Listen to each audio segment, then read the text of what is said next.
রায়পুরে যথাযোগ্য রাষ্ট্রীয় মর্যাদায় বীর মুক্তিযোদ্ধা শফিউল্লাহ আখনকে শেষ বিদায়ের মাধ্যমে চিরনিদ্রায় শায়িত করা হয়েছে। বৃহস্পতিবার বেলা ২টার সময় রায়পুর উপজেলার ৩ নং চরমনা ইউনিয়নের তার নিজ গ্রামের পারিবারিক কবরস্থানে তাকে শায়িত করা হয়।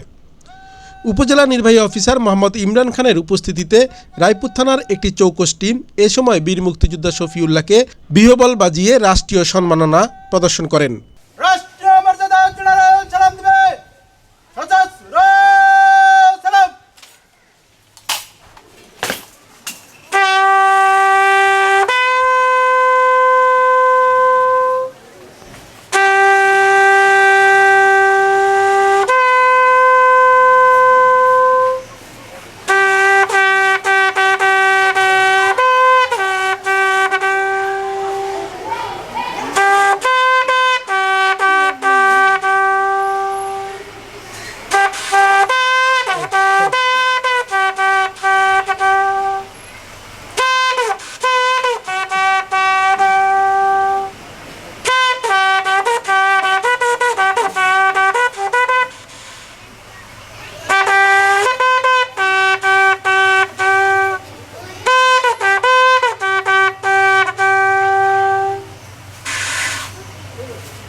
Left hand stand.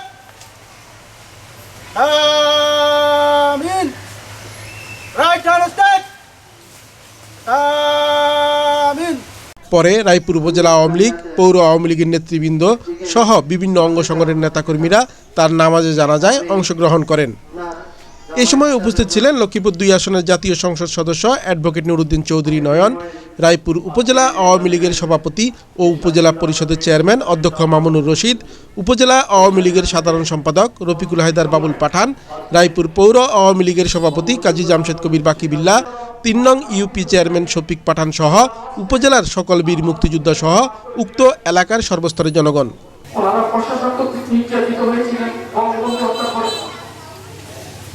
আমি পালিয়েছিলাম যখন আমার প্রতি সন্তান এবং আমাদের রায়পুর উপজেলার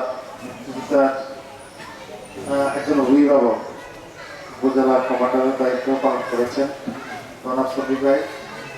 আমি গত ৩ বছর একই থাকার সময় প্রতিটা মিটিংয়ে দেখতাম মুক্তিযোদ্ধাদের বিভিন্ন সমস্যা নিয়ে তিনি কথা বলতেন। শফিক সাহেবের জানাজা উপস্থিত আমাদের উল্লেখ্য, শফিউল্লাহ আখন বৃহস্পতিবার মধ্যরাতে বার্ধক্যজনিত কারণে তার নিজ বাড়িতে ইন্তেকাল করেন। ইন্না লিল্লাহি ওয়া ইন্না ইলাইহি রাজিউন। মৃত্যুকালে তিনি তার স্ত্রী সহ বহু গুণগ্রাহী রেখে যান।